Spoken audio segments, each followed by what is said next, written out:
Hello, everyone. Welcome, everyone, to today's event on women's employment and labor مرحبا force بكم participation in the لجديد Middle East in the لما context حول of COVID-19. تشغيل My name is ودور Nadia عمل Al-Ali, قانوني في and I'm الشرق hearing. الأوسط.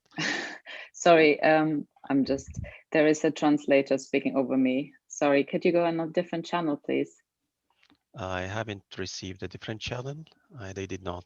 Okay, then don't translate because you're talking I over me. understand. Sorry. So I will wait Sorry, until everyone. somebody will assign me to a different channel. Okay.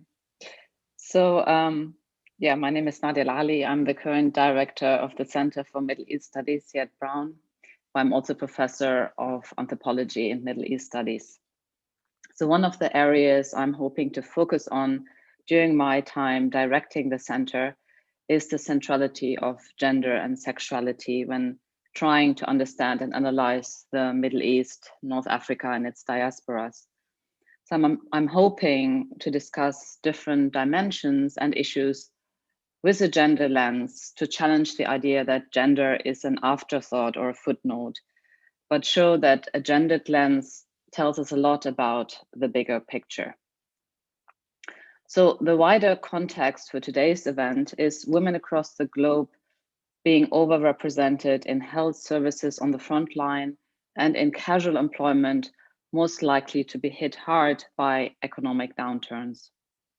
Last summer, as I was researching an article on the impact of COVID-19 on women in the global south, it became obvious to me that we are experiencing a crisis that is showing us the value of care, but also the stark care inequalities experienced by different communities and individuals across the globe.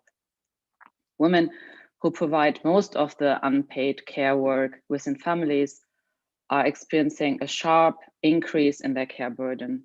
At the same time, women are disproportionately represented in the public sector and in informal economies, which have been shrinking during the various lockdowns that we've seen unfolding. The pandemic threatens to create long-term gaps in terms of girls' education as well as women's participation in formal labor, which in turn risks strengthening traditional patriarchal gender norms and the division of labor within the household and the economy.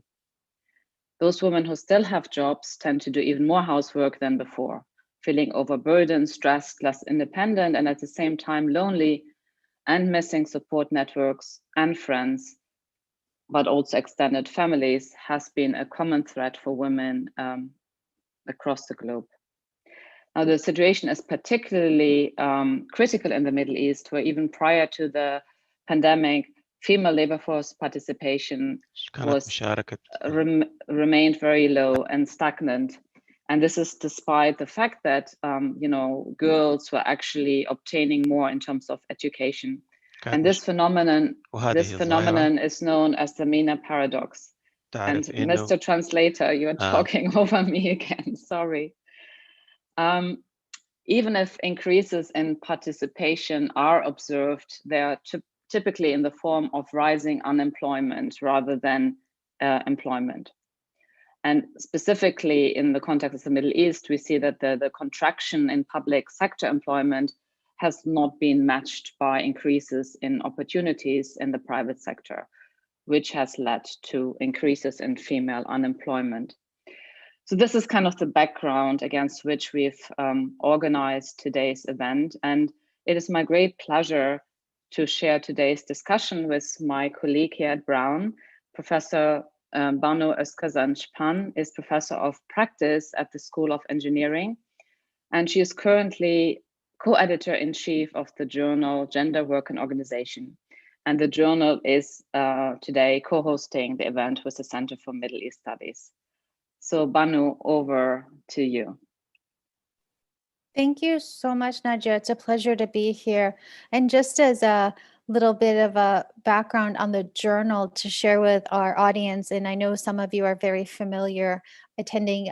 It was formed in 1994 to really be one of the first journals to look at the intersections of gender and work and organizations. And doing so, it allowed space for a multitude of critical gender research. And going forward with my colleague and co-editor-in-chief, Alison Pullen, we are really welcoming a turn to feminisms of various sorts, post-colonial, transnational, looking across the globe and in local context at the ways in which gender is an organizing principle for many facets of our society, including our economy. And we welcome submissions from all of you in this regard.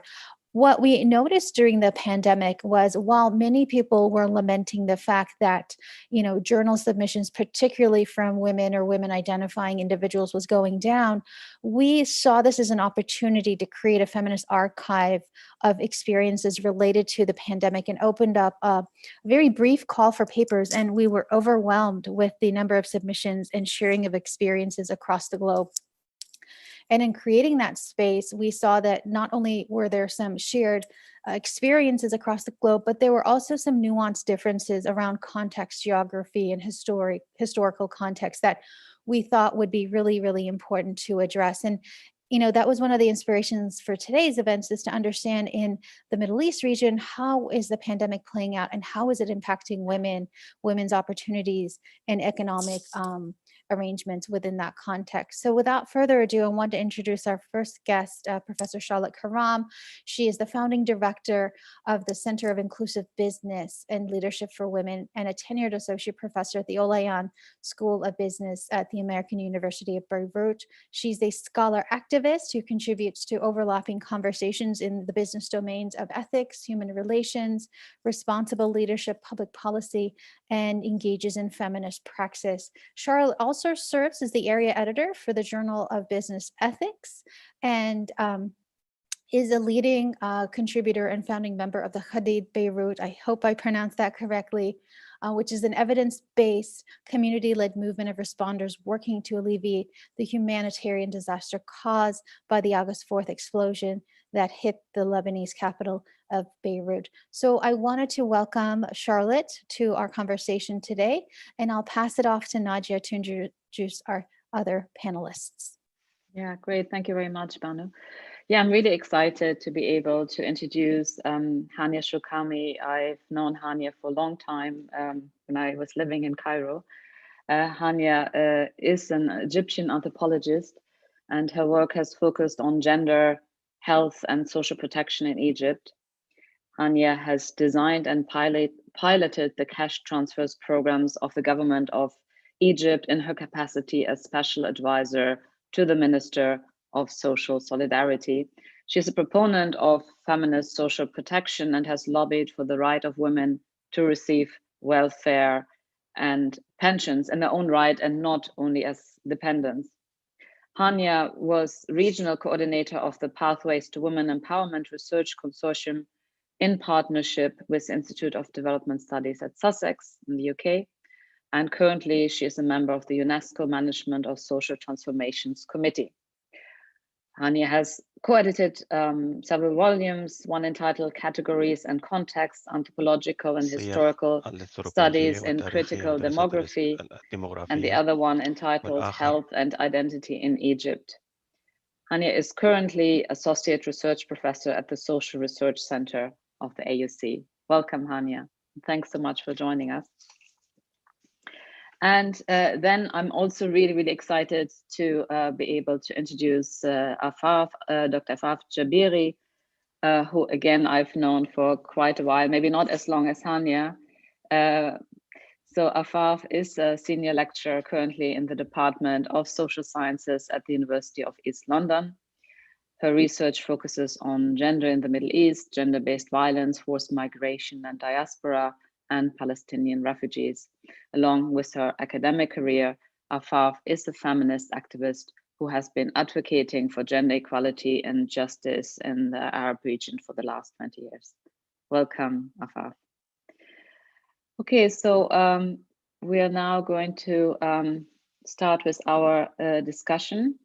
And Banu, do you want to start with the first question. And I suggest that everyone keeps their cameras on now. And so we can, yeah, let's start a discussion. Yeah, Banu, so over thank to you. you.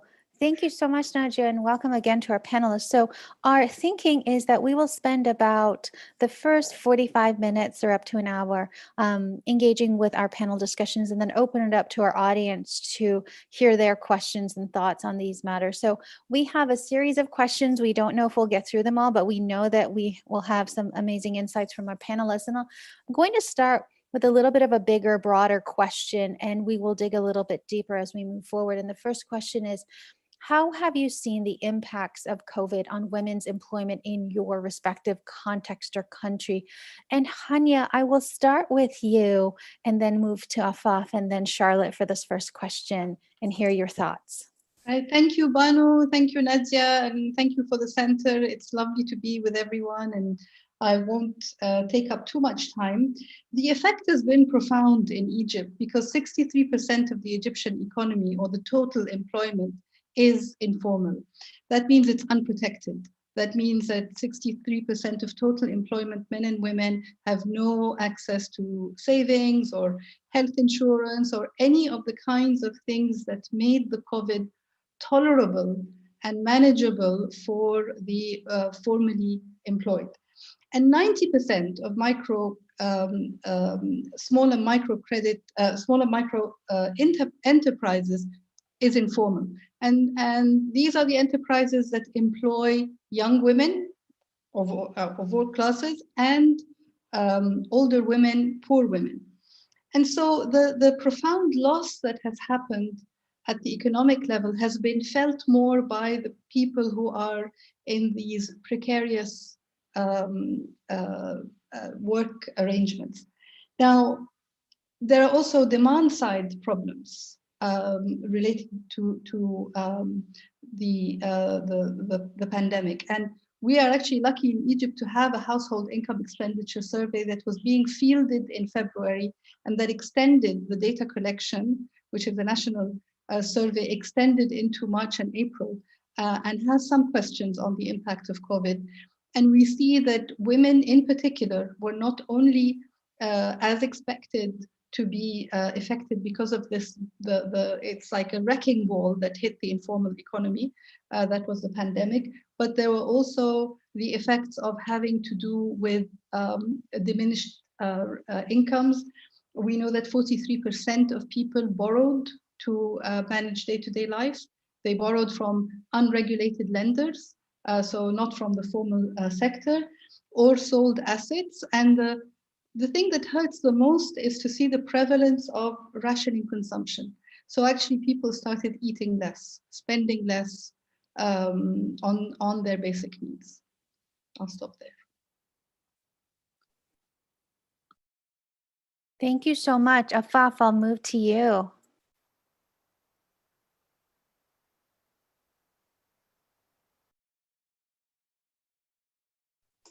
Afaf, you'll have to unmute. Oh, I'm sorry.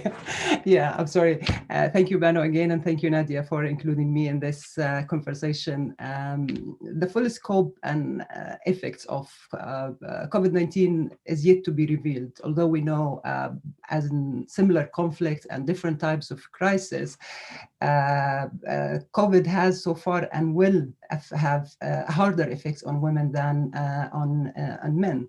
The public health system in Jordan, if I take it as an example, and the region as a whole, has been weakened as a result of years of privatization of this sector in particularly. So the fear of the collapse of the already fragile public health system and its inability in responding to the crisis led government to declare emergency law, which, as we all know in the region, this is the unique expertise in terms of implementing martial laws and curfews. So basically, mainly measures included restriction on movements, closures of the borders, and as well as, and this has affected economic activities. Mostly all economic activities have been stopped unless for essentials. the health effects of the pandemic, which is one of its terrorizing nature, that it could be it could hit anyone, it could hit anywhere. And in the first wave of the pandemic, we can see that cities, in particular the capital Amman, which half of the population live in Amman, was most affected by the COVID-19. For example, rural areas and the camps were not first affected, and this has led some actually to assume that because of lack of hygiene, but this was not the issue. It was mainly because of the location, and that most of the Palestinian camps in Jordan, except those who are in the middle of the cities, are isolated from the population, and the interaction with the outside world is very limited. So although the health effects was on the cities, but you can see that if the economic effects of these measures more felt among those who work in the informal sector, service sectors, agriculture, and particularly among the poorest population, mainly migrant and refugee women.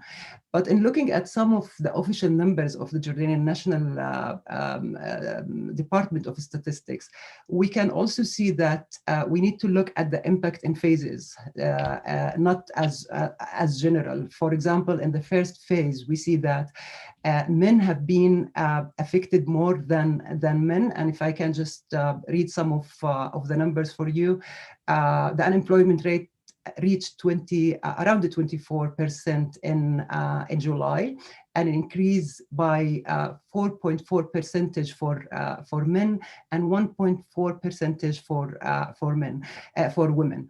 But if you look at the numbers of the third period of the year, which is in December, we can see, and this is after the recovery, a little bit of the recovery of the economy, we can see that women have been hit more. So the unemployment rate has been increased by 6.1 percentage for female, around 5 percentage difference more than men. But if you look at the economic participation of women, we can see that actually it has been increased in 2020. In 2013, it was around 13%. And of course, the employment rate for women in Jordan is the lowest one of the lowest in the region. But this increase can be explained in terms of the types of jobs women are concentrated in. Women comprise around 69% of the health and education, and those are the two sectors that haven't been hit hard by COVID-19. And also after the recovery, there has been more recruitment of women in the health sector in general, not only as nurses and doctors, but also for other key essential work in the hospitals. And we can see there are also differences between how women who work in the public sector and women who work in the private sector in relation to the government measures. While the government has protected all people who work in the public sector, the protection for those who work in the private sectors was much less. So women comprise around 51% of the public sector, which means that those were more protected than others. Of course, these are the official numbers, but in terms of the informal sector, the situation has been much worse, particularly because also government did not issue any protection measures for workers in the informal sector. And women comprise, as we know, also the vast majority of the informal sector in Jordan. It's around 60%. Most of them work in agriculture, services, and manufacturing. And those women, as Nadia in her introduction stated, they do lack any security protection or social protection, which basically work on daily wages. There has been no measures to protect them, completely left out of all protection measures. We can see also Palestinian and Syrian refugees and Egyptian workers in the informal sector have been also hit very hard in terms of, particularly when it comes to women employment of these categories of people. I just want to give, I will end, but I want to give an example of how, in terms of when the pandemic is entangled with a situation of occupation and under settler colonialism in Palestine, how the situation could be even sharper and much harder. As we know, in Palestine, things didn't start with COVID, but started with the deal of the century. And this deal of the so-called deal of the century. And of course, during the pandemic, the occupation forces and the United States used the pandemic, COVID test, health aid, and everything in order to pressurize the Palestinian Authority to accept the deal. And right now, actually, the vaccine is also used. If you look at the numbers of the official numbers of unemployment in Palestine is very alarming. You can see that it has been doubled in Palestine in July. It was 28 in 2019. It's now 43%, which is almost the double. And you can see also the difference between the West Bank and Gaza. In the West Bank, it's 29. In Gaza, it's 70% because of the blockade and also the pandemic. And I will stop here. Thank you. Thank you, Afaf. It's quite troubling across very, very different scenarios, and we'll, I know, get into some of that. Charlotte, I'll move on to you. Thank you very much, and thank you for the invitation, Nadia and Banu, and Afaf and Hania. Thank you for sharing. So I'm going to speak specifically to Lebanon. So Lebanon, as most of you know, is a tiny country, 6.7 million people, 1.4 million refugees and asylum seekers largely from Palestine, Iraq, and Syria. So we have recorded over 280,000 corona cases to date, and more than 2,400 deaths. And definitely the impact of COVID has been devastating for women's employment in Lebanon.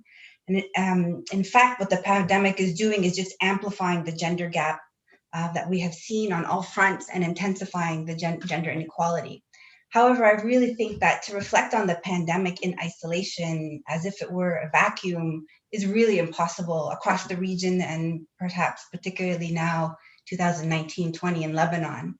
So this is, of course, not to ignore or minimize the devastating impact of COVID, but in the case of Lebanon, COVID-19 is a catalyst and has been a catalyst that just accelerated the decline of the country that's been plagued by layers of toxic crisis.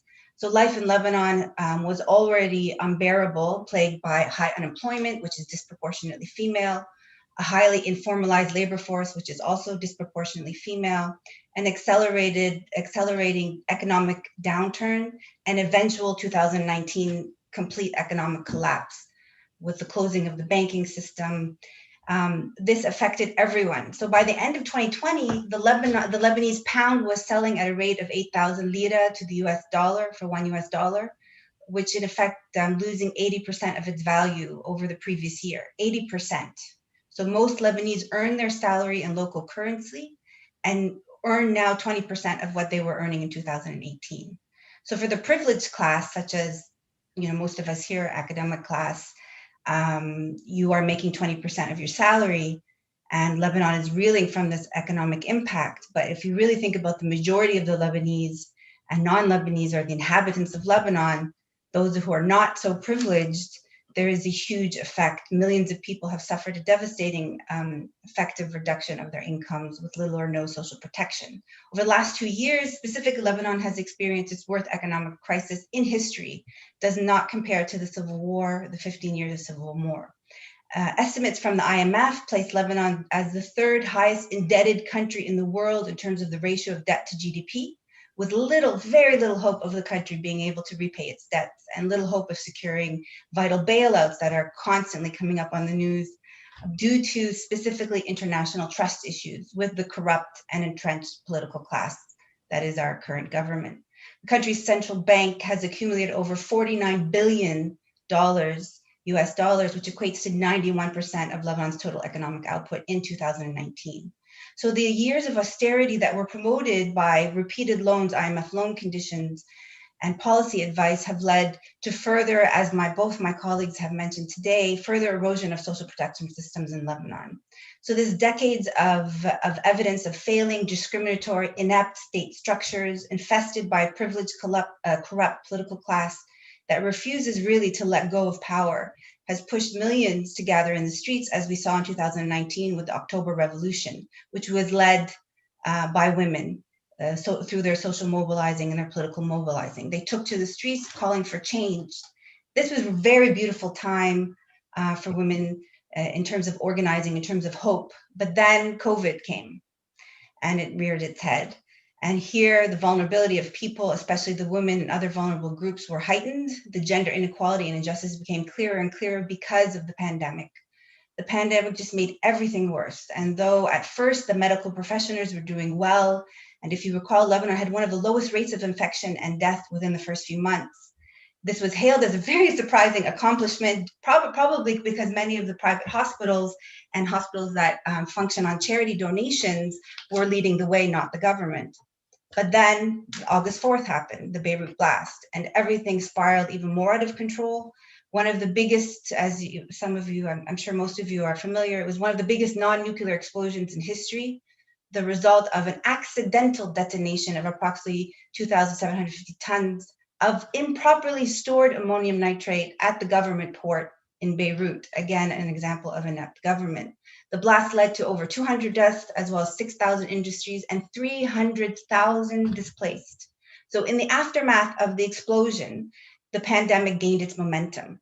So the death and the devastation and the volunteers removing bodies and rubble and glass from the streets, crowds at hospitals, 5 hospitals being destroyed in the center of its capital. The health, safety, and precautions around COVID, went out the window. This, along with the global spike in COVID cases, caused the pandemic and level to really spiral out of control. So today we're 6 months and a bit from the blast. The entire country is still suffering. We've never seen or experienced such a time. On paper, Lebanon's COVID restrictions are among the strictest in the world, but in reality, it's the grinding poverty is pushing many back into the streets to seek out their living. I'll just end by saying that the World Bank estimates that the portion of Lebanon's population that is now below the poverty line has risen from 30% to 50% just this year. Over the past year, the cost of food has gone up 420%. People have lost their jobs, again, disproportionately women, and many can no longer afford to feed their families. So it's only in this context, I think, we can understand the impact of COVID on women's employment. And by all accounts, it's devastating.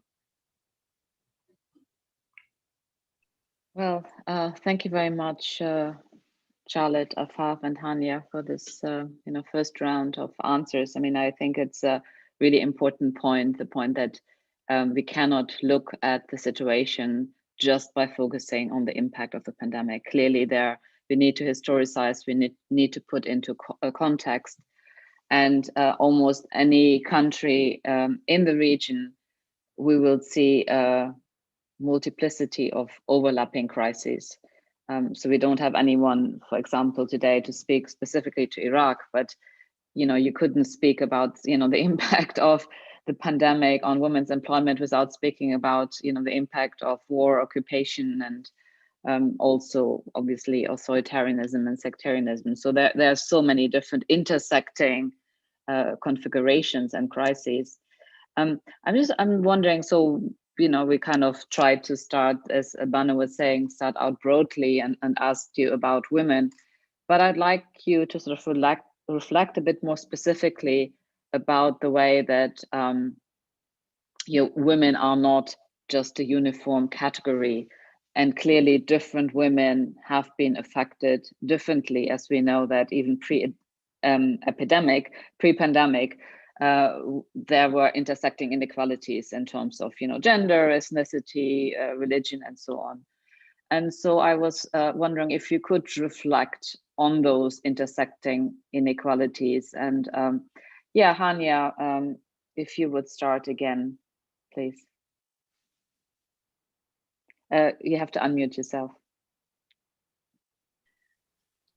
I'm not going to talk about intersectionality in terms of ethnicity or class, but I would like to talk a little bit about the loss of public space, the loss of public services, and the loss of public sphere insofar as it relates to women's risk of violence. Now, Egypt has a problem of gender-based violence. In 2014, the last Egypt Demographic Health Survey, because we haven't had one since 2014, found that three out of every 10 women had experienced spousal violence. So we're not talking about other forms of violence, brothers and mothers-in-law and neighbors and so on. And in a more recent study, which I was a part of, we found that 70% of men and women, this was a study that was conducted in 2017, 70% of a national sample thought that women should accept violence. They should accept because in the name of keeping the family together. Now, the pandemic has hit the worst women who found some form of welfare, some form of network, some form of friendship in public spaces and public services, so including schools. I mean, I think any of us, luckily my two are grown up, but people who have had to homeschool their children, women who have had to find internet connections and beg for laptops or tablets, or because the government distributed ones were not enough, to put up with the pressures of spouses being at home. It's never pleasant for anyone, I think, if your partner is at home all the time, but it's particularly bad for violent partners. And we have the National Council for Women actually, although it's a government body, has set up a violence observatory. And in the first month of the pandemic, there were over 134,000 complaints. So they could be queries or complaints. It's difficult to, but there was a spike in women reaching out to the council. We know that there was 7% of through a phone poll, a large phone poll. 7% of women said that in the first few weeks of the pandemic, they experienced violence that they had not experienced before at the hand of a spouse. So I think what this tells us is that we as observers and analysts and scholars have really not looked enough at public welfare and public space. And that when it's lost, because of social distancing, because of the shelter-in-place orders, you know, that it's a flag for feminists and for researchers to begin to look at how different types of women had connections, had somehow derived support. So it's a feminist principle that feminists often forget, and that is the hegemony of the idea of civil society as an organized thing has meant that we look at collective action and collectives as organized civil society space. This pandemic has shown us that meeting on the streets and talking to parents at schools and being able to access markets and being able to shelter in someone's home when you're being beaten up, that many millions of women in Egypt have experienced have become victims of this loss of collective public space. And I think that's something that we should be looking at and studying. I'll stop here. Yeah, thank you very much, Hania. That is a very important point, and something that again sort of plays out differently in different contexts. And we recently had a discussion here as well to look at feminist mobilization in the context of COVID-19 in the Middle East and Latin America. And one common thread was that of gender-based violence and the increase of gender-based violence. Thank you. So Afaf, would you like to reply now? Yeah, of course, the issue of intersectionality and is important in the time of the pandemic. But I will start first by saying that it's quite evident in feminist economist work, some work of Sylvia Walby on crisis, or Naomi Klein on the doctrine, shock that all shocks to economy are usually turned into opportunity for corporate companies and for capitalistic global governance. So crisis that we are going through right now in the pandemic, the fear is that these crises are to be turned into opportunities to put more conditions, ask for more deregulation, privatization, and austerity measures.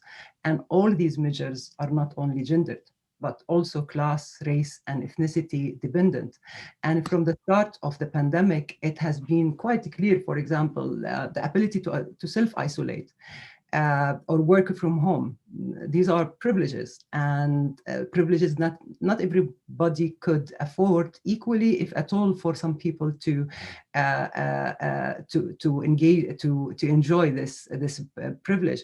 So despite the spread of the pandemic and in the exception when there were emergency rules, women, particularly migrant women and migrant men who work on daily wages, continue to go to work without any protection or safety measures.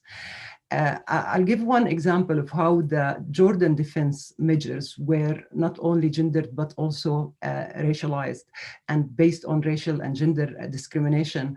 In March 2026 of March, Jordan announced Defense Order number 3, tightening curfew restriction to control the spread, of course, to control the spread of the pandemic.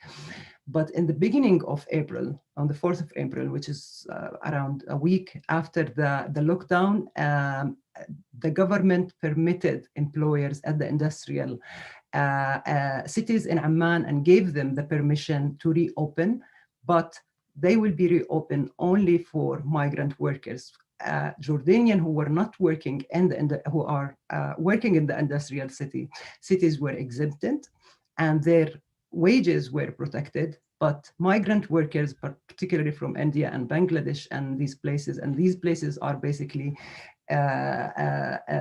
female and migrant workers places. So this is a very clear discrimination between migrant and migrant, and also, as we know, these places are mostly, predominantly, these jobs kind of is done by women. And it's also important to remember that the industrial cities in Amman, there are 4 industrial cities in Jordan. These industrial cities were established in agreement with the United States in the 90s, based on duty-free and trade-free agreement, and so the impact of this corporation and the adoption of this type of the economy in Jordan was clear in these kinds of racialized orders. Another defense order issued enable employers at the industrial zones, particularly to stop paying.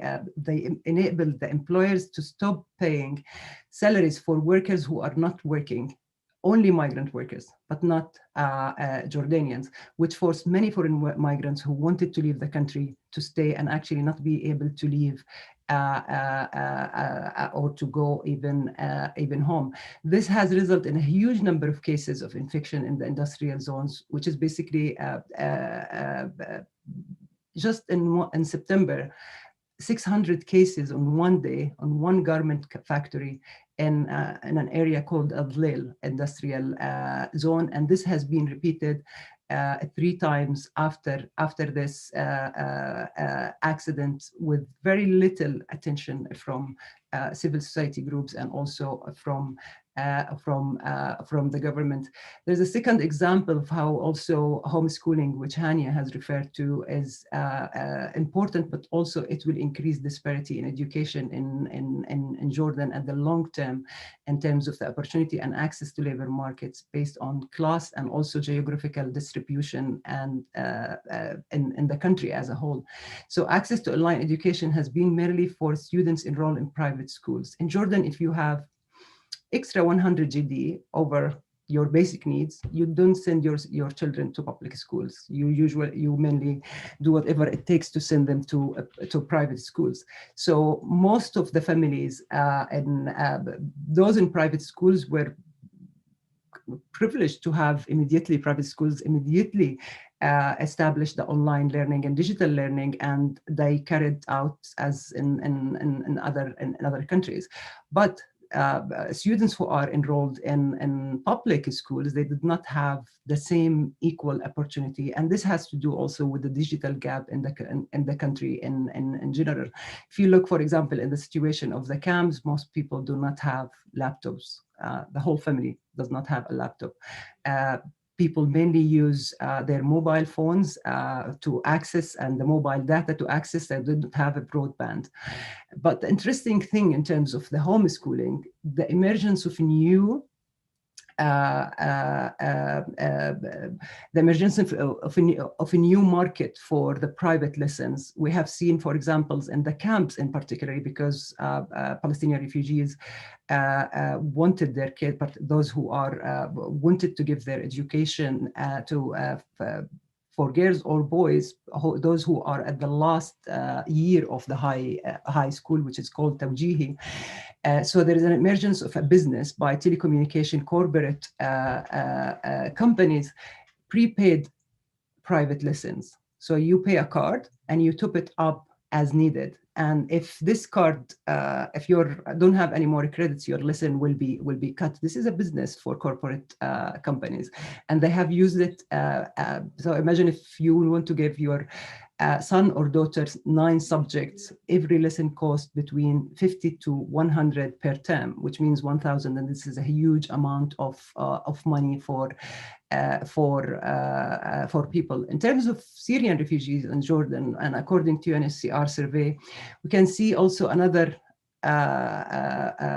layer of discrimination. 40% of Syrian who had permanent work permits in Jordan have lost their jobs completely. And this loss is basically because of discrimination in terms of job opportunities. Syrian are only restricted or can have jobs in the services, construction, and agriculture sectors. The issue in relation to gender-based violence maybe, but I will mention it here in relation to domestic workers, particularly migrant workers, domestic workers, which is an issue in Jordan and Lebanon and maybe the Gulf states. But I usually look at the data of Jordanian women's unions. They have the biggest hotline, and they have different centers all over the country, and usually they receive cases of migrant workers referred to them by the police. And I was comparing between numbers in 2019 and numbers in 2020. The number of domestic workers decreased sharply, and this means that access to justice, access to the police, and access to and escape violence that is they are exposed to was harder for migrant women than Jordanian women. It was clear that there'd been the number of Jordanian women increased in terms of the calls, but the number of migrant women decreased. Also cases of trafficking, there was no cases of trafficking that usually Jordanian Women's Union deal with, but this is because they deal with it through the Department of Criminal Affairs Department.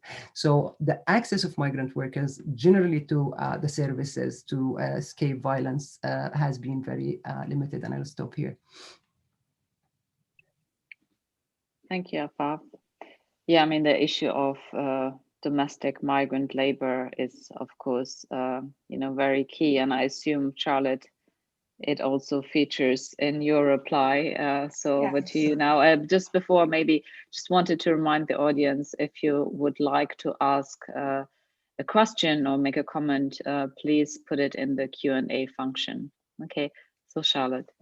I mean, I very, very much resonated with what Afaf and Hania said, so I won't repeat, but I will just add perhaps a little bit, as Nadia just said, on migrant workers. Afaf spoke a lot about industrial zone migrant workers and also the case of refugees, which has been covered, so I won't repeat, but I'd like to just draw a little more light to migrant domestic workers, as Nadia just said. The COVID pandemic has certainly put migrant domestic workers at greater risk for exploitation. In the case of Lebanon, we have something called the kafala system, however you want to pronounce it, which in many people's estimations is a modern form of slavery with very little rights. migrants and refugees have almost no labor protection even before the pandemic, and now really are left completely exposed. And current systems do not provide labor or social protection in any form. And so when COVID hit, it basically exacerbated this already very, very oppressive conditions. With more employers at home, because of the confinement, you have these individuals, these women carrying disproportionate amounts of workload, longer working hours. You know, some of the narrative stories coming from women or projects documenting, they're really quite horrendous. We've seen a spike in suicides of migrant domestic workers during the lockdown. We have also increasing reports of employers actually withholding pay or significantly decreasing pay. With part of the correlation there that they're now at 30% of the employer's salary, and therefore, it's having these horrible spillover effects on the more vulnerable communities. Some migrant domestic workers have reported being laid off by their employers and not having anywhere to go, not being able to leave the country because of closing of the airport. Freelance workers who use this income to support their family are no longer being hired or having jobs. Houses that they've cleaned for 20 years and 30 years, this is no longer happening. Institutions, businesses, universities that would hire labor in this way no longer are happening. So there are also, the final thing I'll say, it's very important in the context of Lebanon, and I believe in Jordan and a few other countries in the region, that there are a significant number of migrant women workers, specifically in the agricultural sector, who are also not protected by the labor law. And the conditions there are poor and unregulated. So this really indicates that women have been bearing disproportionately high burden, particularly these vulnerable women from lower down on the socioeconomic status, something we should be very aware of. Thank you. Thank you. Thank you to all three panelists for addressing these questions. And I think, I mentioned this as well as Nadia, if you have questions for our panelists, please do share them so we can engage you as the audience. One of the questions that we wanted to have all of you sort of think about is, in the midst of the pandemic and these ongoing gendered impacts, are there groups that are mobilizing to address these impacts, to kind of work against them within your context? And if you could share examples, that would be fantastic. So, Charlotte, why don't we start with you and then, open it up to dialogue between all three of you. Okay, it sounds great. So Lebanon historically has been very much a very heavily dominated CSO or civil society context, where you see quite a bit of mobilizing between different CSOs, highly funded by international INGOs. So the idea of groups mobilizing formally and informally is quite, I think, second nature to in the Lebanese context. So I could speak of many examples that responded to COVID and on the back of everything else I described before. But I want to highlight one in particular that I'm involved in. It's a grassroots initiative called Khadet Beirut, which you mentioned and you pronounced very well when you were doing the bio. So Khadet Beirut is it aims to co-build local alternatives and best practices for growth opportunities and try to centralize within it a feminist methodology and a notion of well-being and dignity for the inhabitants of Lebanon. We chose the word inhabitants very specifically because we didn't want to say citizens or Lebanese. We mean everybody who inhabits the land. And this is a grassroots initiative that puts at its center an evidence-based, so data is very important in the region. In order for us to strategize better, we need to collect data. So evidence is very important. We work on 4 specific areas in community health, education, environmental health, and local businesses. So around the idea of organizing for health, because we're talking about COVID, this Khadet Beirut emerged on August 7th, the day after the explosion, and we have a wonderful health initiative that developed very specific things in the wake of COVID. One is a COVID triage guidebook. They've established training programs for local nurses and doctors across the country. They've developed a framework for COVID task force units. They've actually established in partnership a hospital in one of the main areas that was impacted by the blast. It's called it's the hospital within the Karantina area. And they partner, they're building a model to promote a delocalized health management system, particularly targeting underprivileged areas. And this is important because the response, centralized response from the government has not been responding in the way that it should. And so this type of organizing is really the way people are experiencing relief or working for relief, taking the responsibility in the hands of the people. And I think this is, I'll just repeat and stop, but this has really been the case in Lebanon for a very long time. It is challenging because there is a lack of funding, an inability to transfer funds from outside the country inside because the banking system has collapsed, but still, to the credit of the people in Lebanon, they're still organizing in this way. I just wanted to maybe to start a dialogue and say, this is a pandemic, and the pandemic really undermines the idea of the local and the regional and the national. And so the way, you know, it's difficult for civil society and individuals to do more than what they usually do, which is respond to crises, try to, try to provide services or try to provide awareness. But this is really a unique time. This is a global pandemic, as we all know. We've all been living through it. And one of the issues that we've all been living through is this really fake notion that the world is a small place and that we care about what's happening in Brazil and they care about us, or, you know, that we get very angry with what's happening in Texas, whereas the governor of New York is great. All of these things mean nothing to us, actually, but we become very emotive about things that are on the other side of the world.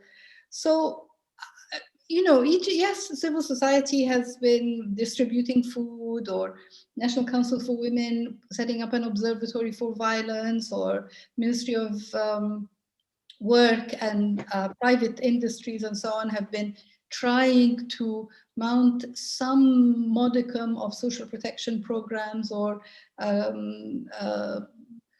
absorbing part of people's salary and so on. But these are, I don't think that all of this is rooted in us, in anything that is, I think, that has kind of long continuity or sustainability. We are just reacting to the fact that now we know what's happening everywhere else in the world, and governments are now embarrassed by how, you know, they didn't order vaccines when they should have, and now we're all conscious of these things. So although, yes, there's stuff happening in Egypt, but in the sense of this stuff being Egyptian or rooted in some kind of resistance or participation or social transformation, I don't think so. I think we need to just remember that we talk, eat, breathe, smell, everything about a pandemic, and we think that the world is smaller and that what happens somewhere else should happen in our countries, and that is really not the case. No, I think the pandemic, because of the post-revolution context, and because of in different Arab countries there were different, maybe this is the first time that where you don't see many coalitions or alliances of women are working together, particularly the last few years before the pandemic. But I've noticed the pandemic has brought women again together through Zoom webinars. There were so many discussions around even issues related to employment, issues related to gender-based violence, and issues related to how they can face the pandemic together as women. And some particularly activists in Egypt who were restricted, for example, from leaving the country, was a positive. This is a positive for them to stay connected through these webinars. Some women in Yemen and in Iraq and in Libya also, because because of the conflict, and in Palestine there were already restrictions to their movement. So these webinars open up some sort of a new collaboration, and I think also civil society organizations, their use of the social media and campaigning and advocacy through social media has increased through the pandemic, and they are now more capable of kind of using. And I think there were some cases in Jordan particularly were very interesting in the case. But in terms of the response to the pandemic itself at the local level, from my work and experience with the Jordanian Women's Union, the government was unable to respond immediately to the immediate needs of the pandemic in terms of women. Actually, where women's group who, for example,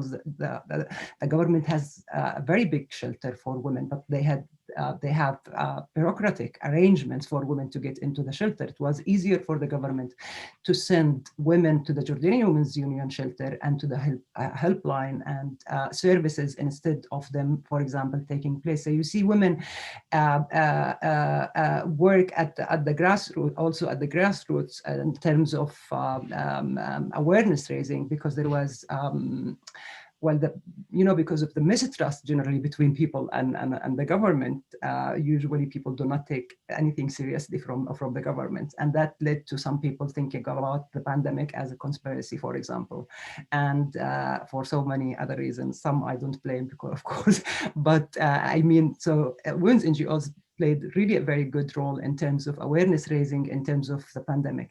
But also the pandemic, again, if we want to contextualize it, we don't think that mobilization around conflict have also showed some activist crisis, because the issue of women's employment and economic participation have been left out for decades, which was the issue for advocacy and work before 1990s. But since 1990s, with all the challenges we know about the NGOs' work and also their inability to find solutions with NGOs' laws that restrict them to work on politics and work on issues related to the economy in general, with funding also that gives some areas some more priorities than others.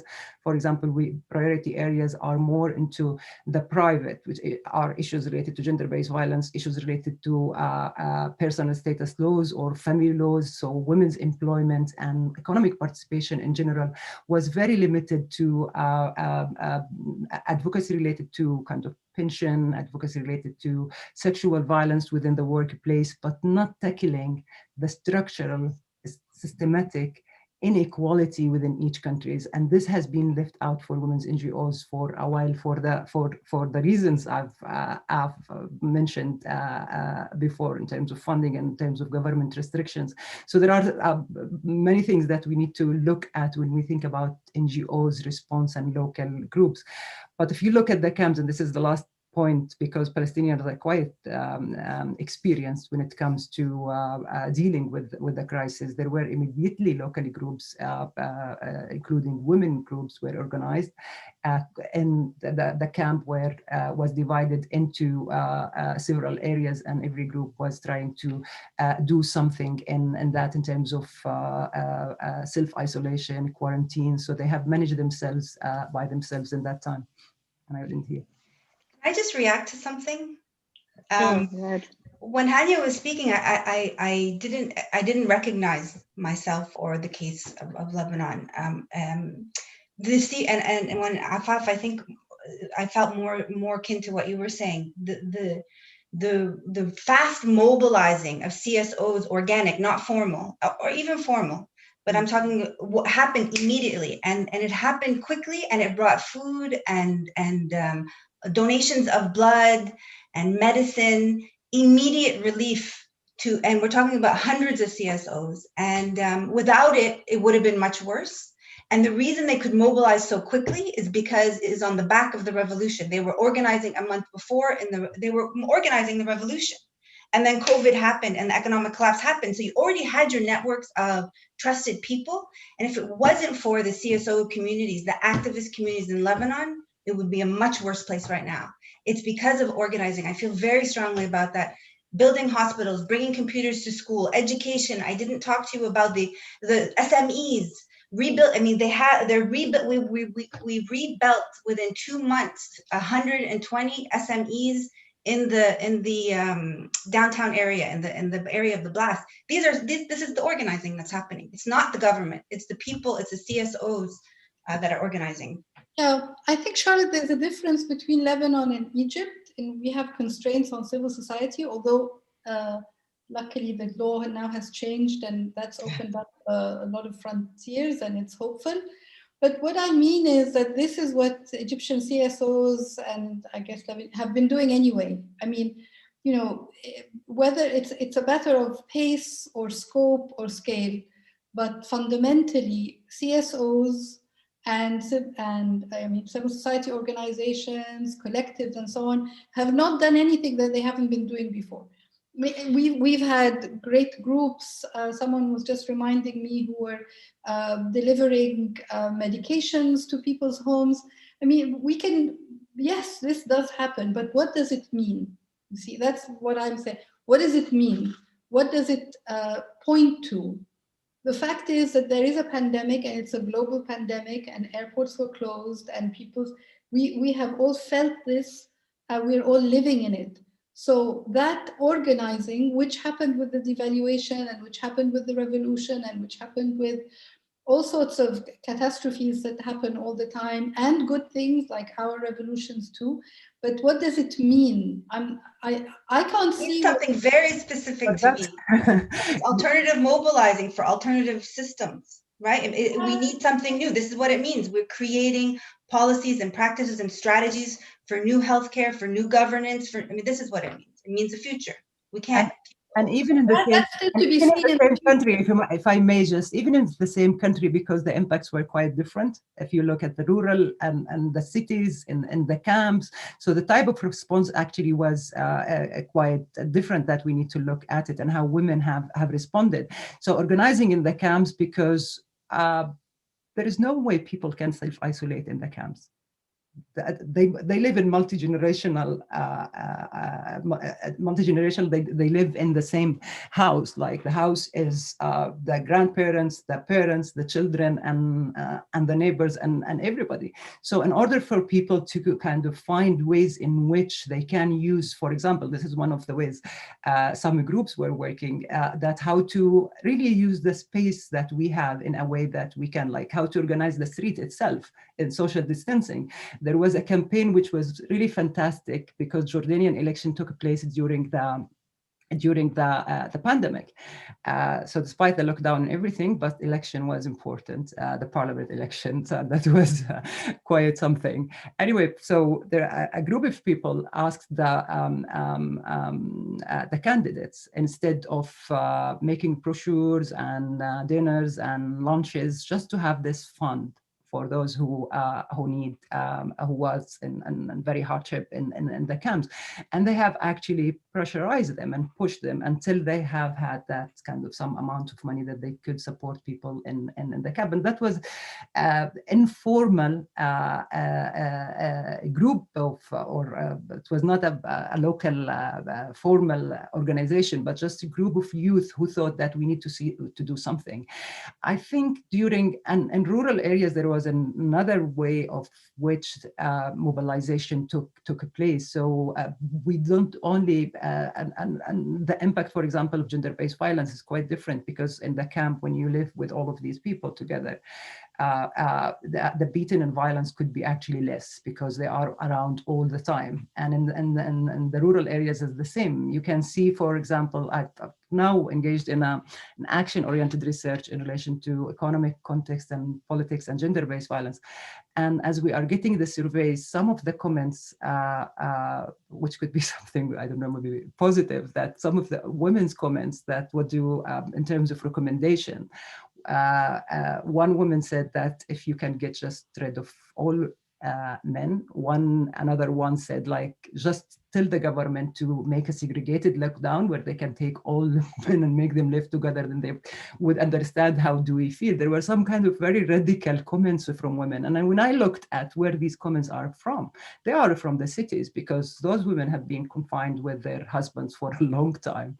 But these same comments didn't come from other places. So I mean, mobilization, even in the same country, did not take the same, or still not taking the same, because of different needs and different contexts and different privileges and also discrimination. Thank you. I mean, it's a fascinating discussion. We could go on, but I'm very conscious of the fact that we have lots of questions coming in. So what I'm going to do is I'm going to read out 2 or 3 questions, and then, you know, I'm going to hand over back to you, and don't have to feel that you have to answer all of them. It would be great if we had 2 rounds of questions, because we have quite a number. So the first question is by Amal Abdelatif, who thanks everyone for the great and interesting insights. I was wondering if there's a potential for creating a shared collective feminist space as means of harnessing transnational mobilization in the Middle East to tackle the pandemic amplified gendered, classed, and racialized inequalities. Also, how does the current unprecedented circumstances hold a threat on women's career progress and their representation in top ranks in the next 5 to 10 years, and what should be done to mitigate this impact? Another question from Elizabeth Villa-Gomez. It seems that one of the largest contradictions of the region, which is the largest influx of foreign domestic workers and the lowest activity rate of women in the world, has come to a head. Can the COVID situation be an opportunity to address this paradox? Care has been central to the survival of families worldwide. How can we use this to push governments in the region for change? And I'm going to read out one more question by colleague Said Achan. Hello, Said. Thank you all for this tremendously important panel and for your invaluable work. My understanding is that women are highly represented in higher education institutions in the MENA region, but this doesn't translate to employment in robust ways. Is the pandemic impacting this higher education landscape as well? And are there efforts to bridge the gaps from education to employment? Okay, so Hania, would you like to kick us off? Oh, okay, I'll start with the third question, just to say that yes, higher education is overwhelmed by women, but no one's getting an education these days. So I don't think, you know, I think we'll have to forego these couple of years in terms of education. However, on a more serious note, the problem with employment in at least in my country and in our part of the world, is a problem of endemic structural malfunctions of labor markets. And it's economies that are not producing work at the rate that they're producing educated people. And therefore, the problem I think that we need to address really is how to bridge that gap and what are the policies that are needed to bridge that gap. So we're seeing the failure to produce work, particularly for educated people. So obviously there's something wrong with the education and there's something wrong with the jobs. And I'll connect it to the second question about opportunities and care work to say that really, yes, we do, as Amal said, need transnational, regional feminist networks to come up with an alternative gender agenda. Our concepts and our tools and the foci of our work are just old. They are no longer relevant. So care work very soon is going to be about caring for the elderly, not caring for small children. And economies are just going to stop producing jobs altogether. So even issues like automation and AI and poverty, which is reducing people's consumption, are just affecting the quality of work. What we're going to have a future of low pay, precariat work. We're going to look at a future where care work, as I was saying, is about the elderly, not the young. We're going to be looking at a future where the feminist collectives and scholars really have to come up with a new agenda and just get their heads out of the stale dialogues that sometimes happen. Having said that, I think that there's a lot of interest for example, I'll just give one example, in looking at social protection for working people rather than social protection for the poor or social protection for the unemployed or for the destitute, to begin to think about ways to bridge that gap between education and employment, to bridge the gap between women's productive and reproductive roles through innovative modes of social protection. And I'll stop here. Great, thanks, Hania. Charlotte, would you mind trying to keep it to 2-3 minutes so that we can have another round? I couldn't agree more with what Hania said around the transnational mobilizing. I love the question. Thank you very much. And just really quickly about this whole idea of the feminist bailout from AWID, the Association of Women's Rights and Development. Very much I think is aligned with what Hania is saying, needing to simply shift the current mindsets and the way we think about current resources and what matters, like well-being and care, bringing that part of the way we think about economics and we think about production, bringing reproduction into production. So I couldn't agree more. I won't repeat, but I will say something that might be unpopular, but I will say it anyway. I believe, and partly because of my bias being in a business school, that waiting for the government alone, government-led or international community-led responses to COVID and to crisis is not enough, and we have to have all hands on deck, and that includes private sector, and that includes employers. And the two questions that came from the audience or the people joining us here today, I think are extremely important. We need to do more in engaging organizations. And when I talk about organizations in our region, I'm talking about family-led businesses, which is the majority of our economies. I'm not talking about multinational organizations. Family-led SMEs, small to medium-sized enterprises, primarily middle-sized enterprises, to begin to try to engage with them on a feminist agenda to think about policy change and policy implementation. I'll put a plug for a project that we're doing now. We are building a transnational network of employers across 11 countries in the Middle East and North Africa, and this is specifically what we are trying to do. And I think that it's a small way forward. It doesn't excuse the government from what they need to be doing, but we need all hands on deck, and private sector is an extremely important one, specifically around the questions asked by the audience around employment and transition of employment. Yeah, I mean, that is, I guess, we could have a whole session around the issue of private sector, and especially in the context where, I said in the introductory remarks, the Middle East is a region where women have historically been disproportionately represented in the public sector and affected by the decline of public sector jobs. So yeah, so Afaf, over to you again. If you just keep it really short so that we can have another round. Yeah, I'll try.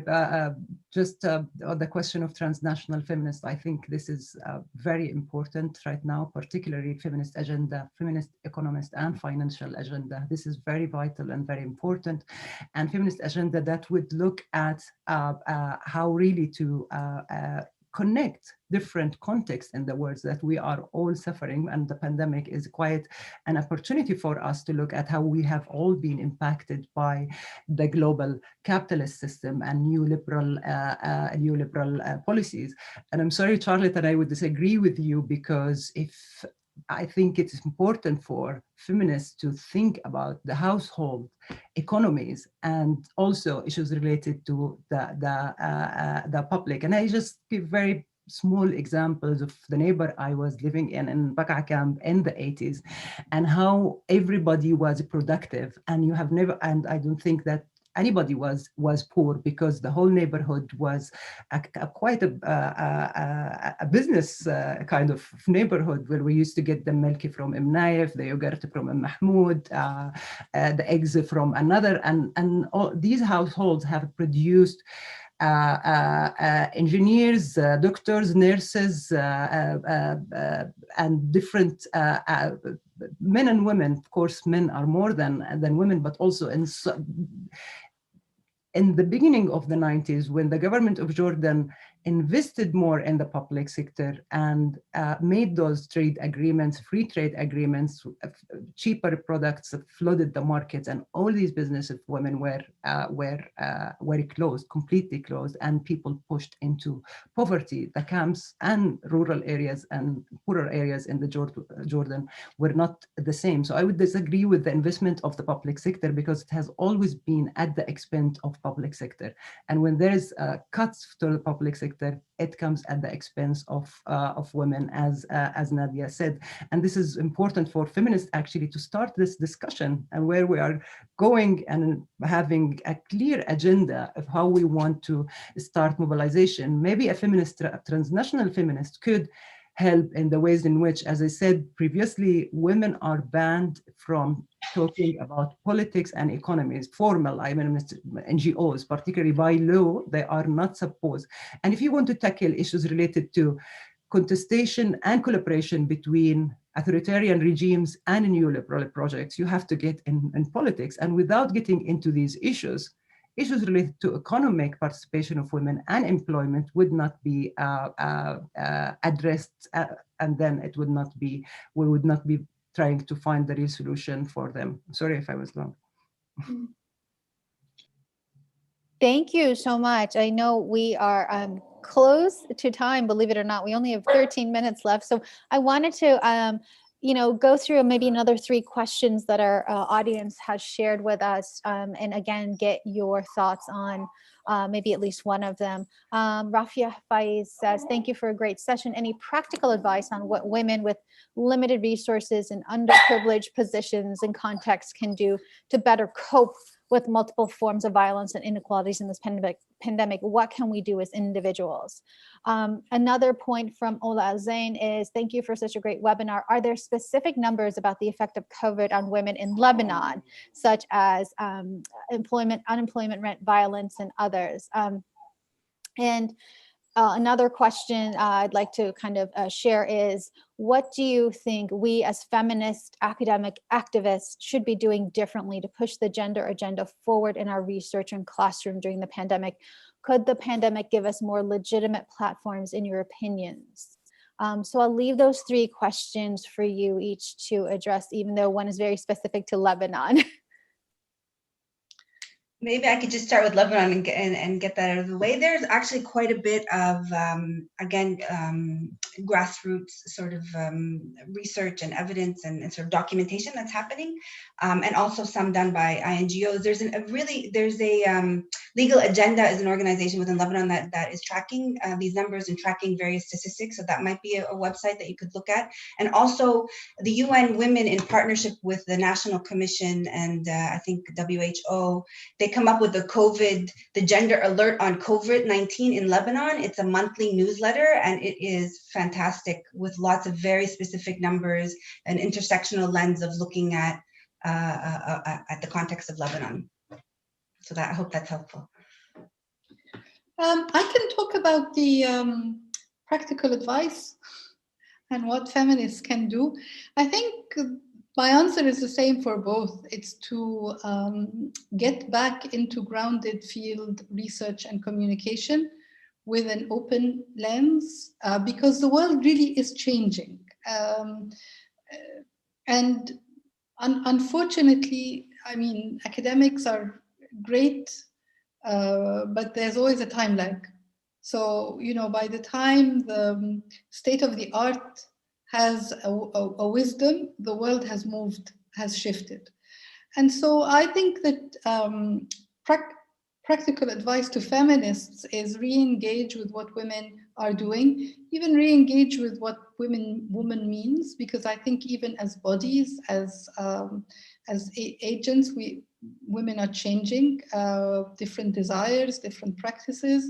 For example, in Egypt, we've been, unfortunately, even feminists were shocked by recent cases of gender-based violence, rapes, group rapes of young privileged women that brought up the idea of what is consent, because some of these girls were did not get justice because by being at a party or by having a relationship, this was seen as consent. So for example, the notion of consent is important as we see a lot of home-based violence happening around sexual aggression.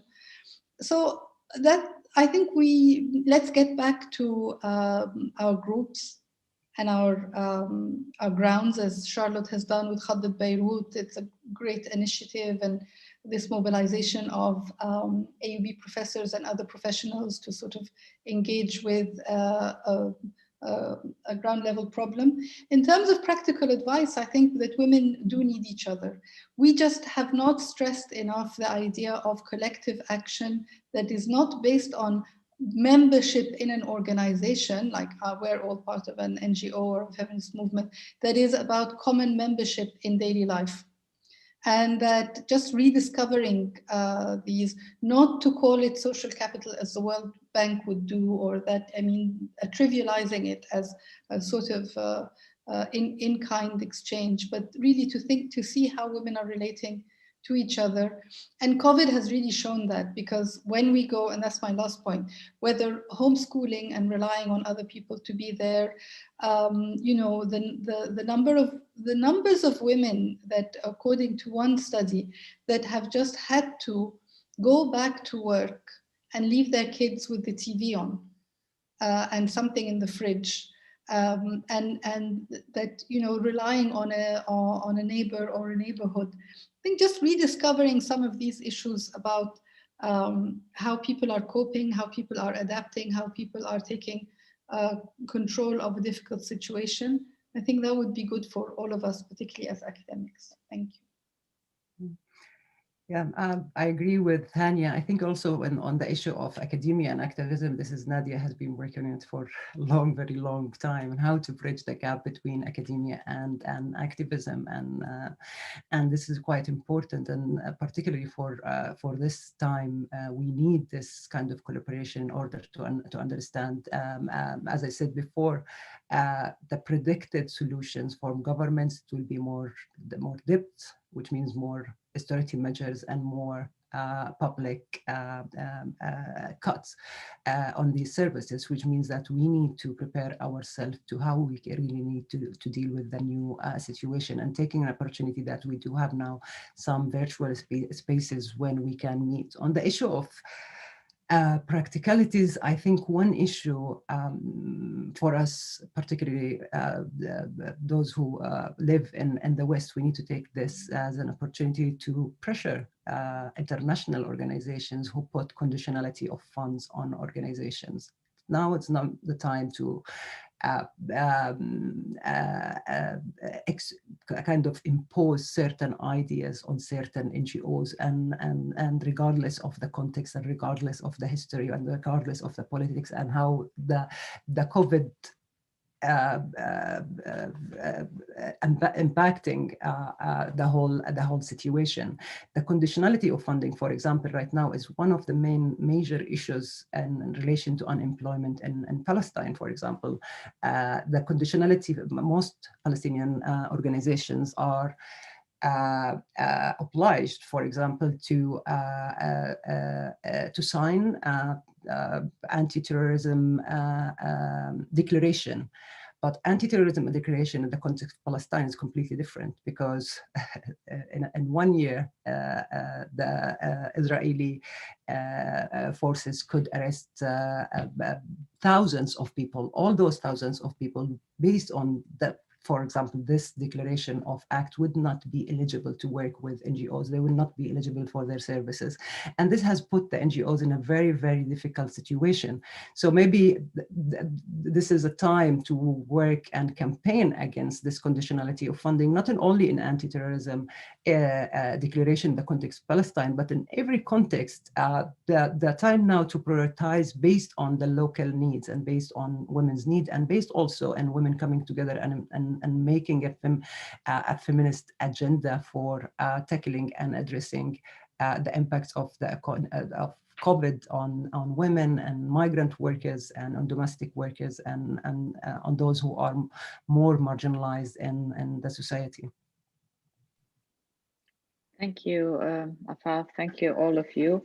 As we're coming to a close, I mean, it's obvious that we could have a long debate. I'm happy that there was some tension because I mean, often you have events and everyone agrees. It's great if people don't exactly agree, so that sort of opens up interesting spaces.